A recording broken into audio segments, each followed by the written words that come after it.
Hi everyone. In this video, I want to talk about how voltage, current, and resistance are related.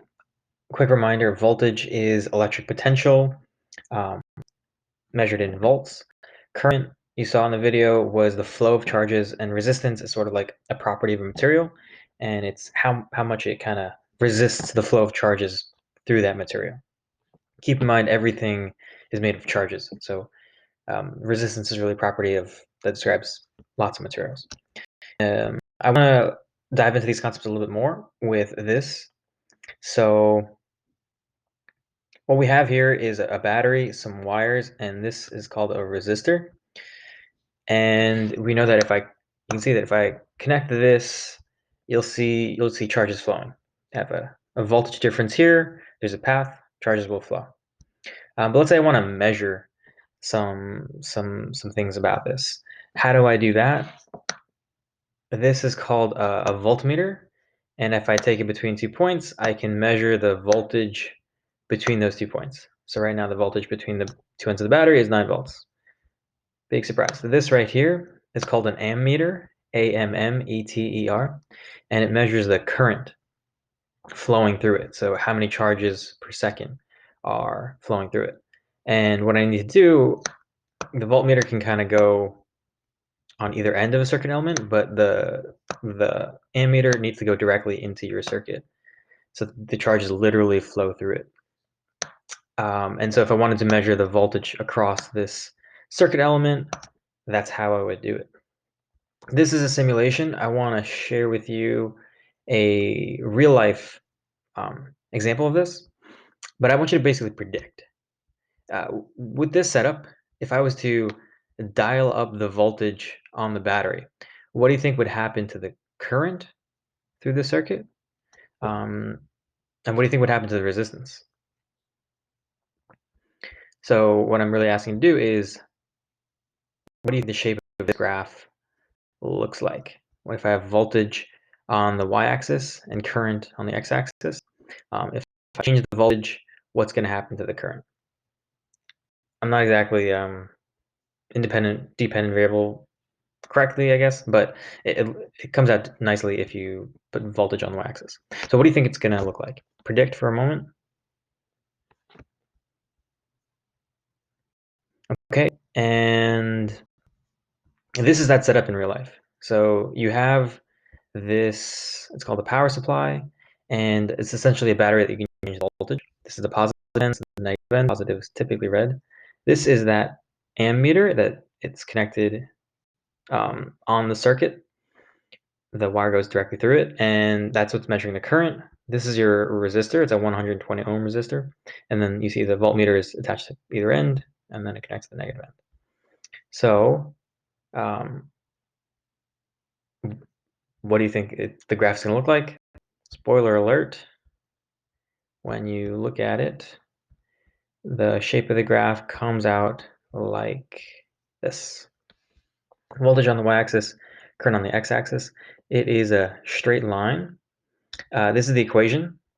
Voltage equals 0.111. 0 times current minus the y-intercept. Notice anything about that 110?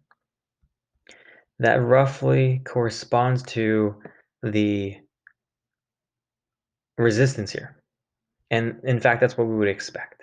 And when you plot voltage on the y-axis and current on the x-axis, for that circuit element, the slope of this line will get you the resistance. This relationship is called Ohm's law. To summarize, it's the voltage is equal to the current I times the resistance R. And the resistance is in units of ohms. The current is in units of amps. And the voltage is in units of volts. It's a little bit confusing because it's overlapping of the symbols. But that relationship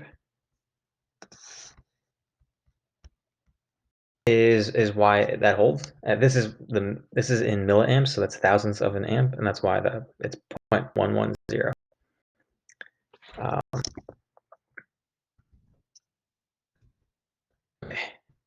I got two more things to write through, three more things. So that was for a resistor.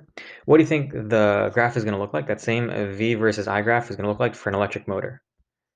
That looks like this. Take a minute, predict it. What do you think it's going to look like?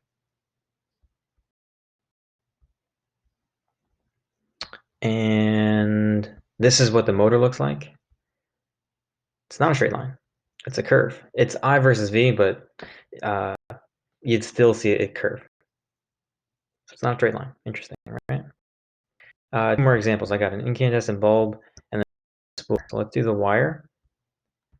It's kind of important to know how wires behave because our circuits are made of them, or include them rather. So for the spool of wire, when you the voltage, you adjust the current, I think the shape of the graph is going to look like. You can see you can just like record those data points and plot them. So the shape of that graph is also a straight line. So straight line for the resistor, straight line for the wire. Last but not least, this incandescent bulb, what do you think that's going to look like?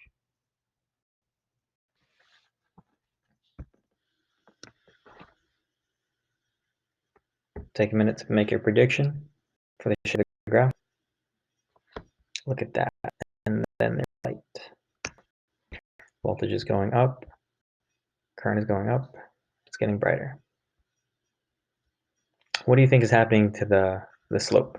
Is it constant or is it changing?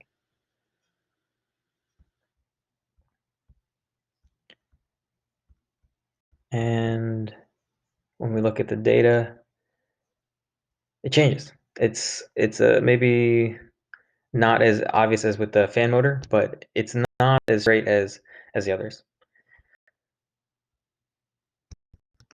In summary,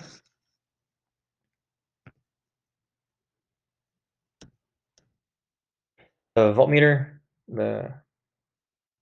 it measures the voltage across a circuit element, and the ammeter measures the current or the charges per second flowing through that circuit element. In this case, the wires and the resistor and such.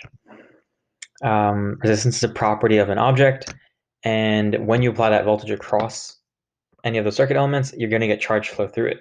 And very importantly, how those things are related, the voltage, the current, and the resistance, they're related by what we call Ohm's law, V equals IR. That holds for all of them. At any single data point, the voltage is proportional to the current times the resistance.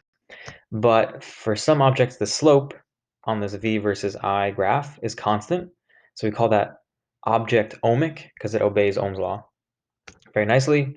And an object that where the slope changes is non-ohmic.